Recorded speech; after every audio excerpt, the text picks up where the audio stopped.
Oh, jadi pelapor harus bawa yang asli. justru pelapor lah harus yang membawa ijazah asli itu.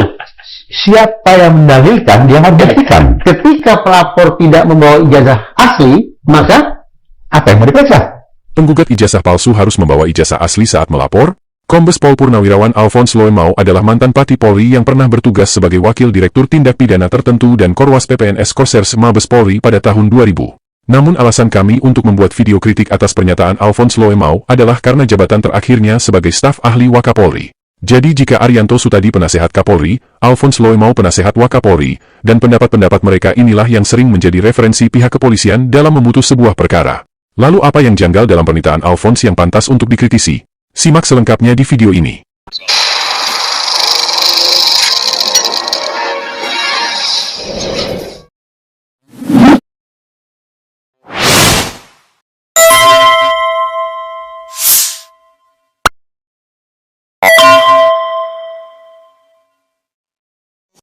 Polisi hentikan penyelidikan keabsahan ijazah Jokowi yang dilaporkan tim pembela ulama dan aktivis atau TPUA. Apakah ada hubungannya dengan pendapat mantan staf ahli kepolisian yang salah satunya mengatakan bahwa pelapor ijazah palsu harus membawa ijazah asli sebagai pembanding? Karena jika itu yang menjadi salah satu rujukannya, maka alangkah mengerikan logika berpikir institusi penegak hukum di negara kita. Namun sebelum membahas tentang ijazah asli sebagai barang bukti utama, simak pernyataan lain Alphonse Loemau yang juga tidak kalah menggelitik, yang membuat Reza Indragiri sebagai host sampai kaget seolah tidak percaya.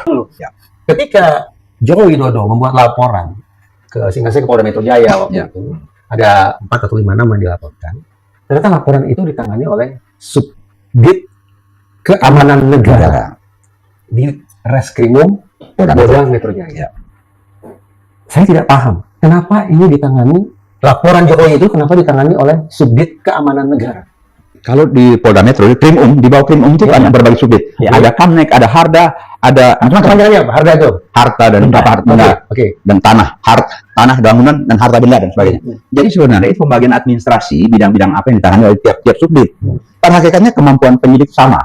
Jadi kalau misalnya di harda itu perkara yang banyak ataupun di tanah bangunan yang banyak, negara keamanan negara bisa tangani juga. Oh, begitu? Bisa. Sekedar pemerataan Porsi. Ini hanya administrasi saja. Supaya semua itu jangan beban pikiran terlalu berat. Kalau itu ditinjau semata-mata sebagai masalah distribusi administratif oleh internal Polri, saya selaku awam justru menganggap ini terkesan mendramatisasi persoalan. Karena begini, kalau orang laporan mengenai tanah dan bangunan, dia sering ditangani oleh Kamnek, dan itu banyak. Karena ini kan semua kompetensi atau pengetahuan penyidik itu sama, cuma dia dibagi-bagi bidang. Tidak ada jurusan di reserse itu nanti sekolahnya hanya buat tanah dan bangunan, dia reserse umum.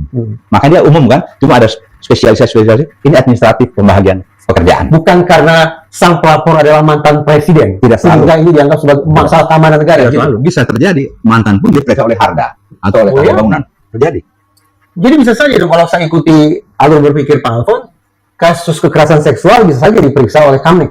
Kalau bisa saja terjadi penumpukan kasus di situ, bisa saja. Agak aneh nih menurut saya kalau sebuah organisasi mekanisme kerjanya seperti itu. Kalau beban pekerjaannya banyak, kan yang membagi kan di bagian biro administrasi kan, diskusi di atas, siapa yang mengerjakan ini? Karena semua penyidik itu bergeser dari satu tempat ke tempat lain. So di penyidik itu kan, saya sebagai penyidik, kadang-kadang saya memeriksa di bagian lingkungan hidup, kadang-kadang saya memeriksa di bagian penganiayaan dan sebagainya. Jadi tidak ada suatu spesialisasi khusus. Jadi, karena berlebihan kalau saya maknai bahwa penanganan kasus ini oleh keamanan negara, Subdit Keamanan Negara adalah bentuk hiperkriminalisasi gitu, penanganan pidana yang tidak juga berdosis gitu. Tidak juga. Tidak bisa ya? Tidak bisa. Itu semata-mata masalah administrasi pemerataan dan biasa-biasa saja. Pak Alphonse mengatakan biasa-biasa saja, bagi saya terus terang Pak agak aneh. Kalau di audit jadi pertanyaan, kenapa justru ruangan ini yang menangani ini bukan yang itu? Kemudian jawabannya kita sekedar memeratakan kasus kerajaan. Karena saya seorang wakil direktur tingkat Mabes kan, di reserse. Jadi kita bagi ini si sisi aja. Oke. Nah, dari laman website Rekrimsus Polda Metro Jaya, kita bisa mengetahui organisasi Direktorat Reserse Kriminal Umum atau Ditreskrimum Polda Metro Jaya terdiri dari beberapa subdirektorat atau subdit yang masing-masing menangani bidang kejahatan tertentu, antara lain Subdit Keamanan Negara atau Kamneg yang bertugas menangani kasus yang berkaitan dengan keamanan negara. Kemudian Subdit Harta Benda atau Harda yang menangani kasus yang berkaitan dengan tindak pidana yang melibatkan harta benda. Selanjutnya, Subdit Tahbang Resmob yang bertugas khusus menangani kasus tindak pidana dengan kekerasan dan kejahatan yang terorganisir. Kemudian Subdit Umum Jatanras yang menangani kasus kejahatan umum dan tindak pidana kekerasan. Selanjutnya Subdit Ranmor yang menangani kasus pencurian kendaraan bermotor, dan terakhir Subdit Renakta yang bertugas khusus menangani kasus tindak pidana yang melibatkan perempuan dan anak. Ada struktur organisasi, dan ada pembagian tugas, namun menurut Alphonse, setiap penyidik di berbagai subdit tidak terikat pada tugas sesuai bidangnya. Jika pernyataan Alphonse ini benar, lalu untuk apa dibuat pembagian organisasi? Bukankah pembagian tugas diperuntukkan untuk menempatkan seseorang sesuai keahlian masing-masing? Namun demikian, pernyataan Alphonse Loemau ini juga patut dipertanyakan. Apakah dia berkata jujur membongkar segala carut-marut penyelenggaraan tata kelola di kepolisian, atau justru dia hanya berpendapat sendiri, hanya untuk melindungi privasi Joko Widodo? Dan seorang yang terbiasa berorganisasi seperti Reza Indragiri tentu saja kaget. Alphonse mengatakan biasa-biasa saja, saya terus terang Pak agak aneh. Kalau di audit jadi pertanyaan, kenapa justru ruangan ini yang menangani ini, bukan yang itu? Namun itu hanyalah permulaan. Pernyataan lain yang tidak kalah mengagetkan adalah pernyataan Alphonse bahwa seorang yang melaporkan ijazah palsu harus membawa ijazah asli sebagai perbandingan. Jadi ringkas cerita, gelar perkara khusus itu bukan mempertandingkan metode saintifik dari kedua belah pihak. Enggak, saya sangat saintifik, apalagi dokter respon itu sampai praktek loh. Dokter respon itu sampai praktek. Ini loh cara menguji warna merahnya dicap kayak gini, red, green, blue, rednya skalanya dari 0 sampai 255, kemudian dianimasikan ini perbandingannya gitu. Di puslapor itu sesungguhnya punya kesanggupan tidak? Sangat sanggup. Kemarin dihadirkan tidak di gelar perkara khusus? Tidak. Sangat, dan saya percaya penuh, Mas. Saya yakin betul puslapor itu sudah sesuai dengan ISO internasional dan bahkan dibuatkan rujukan oleh internasional. Dan saya percaya itu. Pak Alphonse, bagaimana ini Pak? Ternyata baik dalam gelar perkara biasa maupun gelar perkara khusus, tetap saja ijazahnya itu tidak diuji secara sendiri, Pak. Jadi gini, gelar perkara khusus kemarin kan untuk memberikan jawaban terhadap ketidakterimaan pendumas terhadap laporannya dia. Apa yang dilaporkan? Ijazah yang palsu. Ya. Apa alat bukti yang dipakai? Selembar kertas fotokopi ijazah. Jadi kenapa saya tadi bilang pagi-pagi udah mesti berhenti? Sekarang ada kertas ini seperti ini dibawa ke sentra pelayanan, yang humas namanya. Ini ijazahnya palsu ini. Kalau penyidiknya tahu benar, edaran Mahkamah Agung itu alat bukti itu 184 hukum acara itu ada surat, ada ahli dan sebagainya. Surat itu pun yang fotokopi itu tidak dapat digunakan sebagai dokumen yang memiliki nilai pembuktian hukum. Itu dulu surat. Jadi apa yang dibawa sih? Fotokopi. Pertanyaannya sekarang, bagaimana kalau ijazah itu namanya Alphonse Loemau ya? Di fotokopi muka saya. Terus setelah fotokopi ditutup dulu Al Pacino misalnya kan, fotonya Reza Indragiri. Nah, ini ijazah Al Pacino ini palsu dan sebagainya.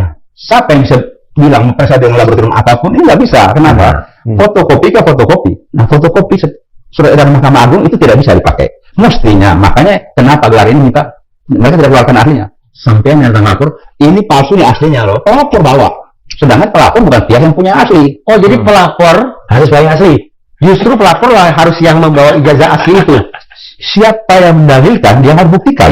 Ketika pelapor tidak membawa ijazah asli, maka apa yang mau diperiksa? Ini bawa fotokopi. Jadi saya memeriksa ini fotokopi asli ini. Ya kalau ini fotokopi, bukan dokumen surat bukti surat menurut hukum acara. Ketika pelapor datang ke sentra pelayanan masyarakat dan tidak membawa ijazah asli Jokowi yang tidak bisa menunjukkan, maka saat itu apa yang harus dilakukan oleh istirahat. Jadi terima saja, bikin sehubungan dengan laporan saudara dan sebagainya, tidak memenuhi syarat di alat bukti, maka tidak bisa dilanjutkan. Tidak bisa dilanjutkan. Reza Indragiri sampai harus mengulang-ulang pertanyaan yang sama untuk meyakinkan dirinya bahwa dia tidak salah dengar. Dan Alphonse Loemau dengan penuh percaya diri tetap menjawab dengan jawaban yang sama. Pihak pelapor harus membawa ijazah asli jika hendak melaporkan kasus ijazah palsu. Dan disinilah daya nalar kita benar-benar tergelitik. Bagaimana mungkin ijazah satu-satunya yang ada di Jokowi harus dibawa juga oleh para pelapor? Bukankah ijazah dibuat hanya satu lembar untuk satu orang dalam satu tingkatan strata pendidikan? Bagaimana bisa Alphonse berpikir bahwa ijazah asli Jokowi ada di mana-mana sehingga ketika dilaporkan, si pelapor harus membawa ijazah aslinya? Di video kami sebelumnya kami sudah mengulas, ada ratusan mantan kepala daerah, anggota DPR dan DPRD yang terbukti memiliki ijazah palsu. Ada yang terbukti setelah melalui penyelidikan di kepolisian, ada yang terbukti setelah dilaporkan ke Mahkamah Konstitusi, dan tidak sedikit yang terbukti setelah melalui persidangan di pengadilan. Dan semua kasus ini terungkap dari hasil pelaporan, baik pelaporan warga maupun lawan politiknya. Apakah Alphonse berpikir bahwa masyarakat yang melaporkan kasus ijazah palsu kepala daerah, anggota DPR atau anggota DPRD ini membawa ijazah asli ketika melapor? Tentu saja, tidak.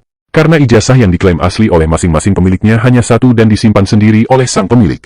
Maka jika logika yang disampaikan Alphonse Loemau ini dipakai, ratusan ijazah palsu itu tidak akan pernah terbukti, karena semua pemilik ijazah akan menyembunyikan ijazahnya dengan segala cara sama seperti Jokowi menyembunyikan ijazahnya, supaya tidak bisa dibawa oleh pelapor ke kepolisian atau Mahkamah Konstitusi. Dan disinilah kita bisa melihat kualitas institusi kepolisian kita. Bukan hanya Alphonse Loemau. Penasehat Kapolri, Arianto Sutadi juga berpandangan yang sama. Maka tidak heran, jika anggota DPR, Hinja Panjaitan berkata, kalau kita masih heran kenapa banyak oknum polisi yang tidak paham hukum, mari kita ingat, berapa banyak polisi yang benar-benar belajar hukum sebelum jadi polisi? Terbatas. Bahkan nggak belajar juga. Polisi yang buta hukum itu seperti dokter yang tidak paham anatomi kasusnya. Dan ini berbahaya. Nah, kalau ini begini, maaf Pak, saya mewanti-wanti sejak pagi-pagi ini. Pak Alphonse sudah menyatakan dua hal yang sebentar selalu agak sulit diterima nalar. Satu, tentang penanganan laporan Joko Widodo justru di Subdit Keamanan Negara. Boleh di mana saja. Bapak katakan boleh di mana saja. Itu agak Di Harda, Tahbang, Kamek boleh. Karmor boleh juga Pak. Boleh saja. Kalau memang padat pekerjaan, Oke, itu satu. Yang kedua, Bapak mengatakan, jadi pelaporlah yang harus membawa ijazah asli itu. karena dia bilang bahwa ini palsu. Selama si pelapor tidak membawa ijazah asli palsu, tidak membawa, sampai saya sendiri kacau. Ya. Jelas. Ternyata Mas Roy lah ya ibarat yang harus justru menunjukkan ijazah asli Jokowi agar bisa ditindaklanjuti oleh kepolisian. Nah, kan itu kan kalau kata Sri Mulat, hal yang mustahil. Iya kan? Yang dikasih ijazah itu siapa? Nah, Di situ. Orangnya. Sebentar, Pak Alphonse. Saya ikuti dulu nih penolakan beliau. Oke. Yang dikasih ijazah itu siapa? Kan yang juga nggak mungkin, misalnya ijazah saya yang terbukti jelas asli. Kemudian saya kasih orang lain, kalau orang lain laporin saya ijazah saya palsu. Itu kan logika Sri Mulat. Ya nggak mungkin ada orang, misalnya Joko Widodo yang datang, saya ingin melaporkan ijazah ini palsu, dia harus bayar ijazah asli. Itu namanya logika yang sudah berbalikan luar biasa. Sebaliknya ada. Kalau bukan yang punya ijazah, Saya nggak nggak paham palsu. dulu, ya. Benar, Pak Alphonse. Ya. Jadi itu benar-benar logika Sri Mulat. Dan silakan tontonan ini dan statement tadi itu dimaknai oleh masyarakat. Mana ada saya menuduh ijazah Mas palsu, ya, terus saya sudah punya ijazah Mas. Terus saya membawa ijazah Mas. Saya mencuri berarti mencuri sebetulnya saya harus mencuri dulu Joko Widodo ijazahnya. Jangankan mencuri, meminta baik-baik aja nggak dikasih, apalagi mencuri. jadi bagaimana menurut kalian? Haruskah mencuri ijazah asli dulu sebelum melaporkan kasus ijazah palsu? Tuliskan jawaban kalian di kolom komentar, dan dukung perkembangan channel ini dengan menekan tombol like dan subscribe bagi yang belum subscribe di bawah video ini. Terima kasih.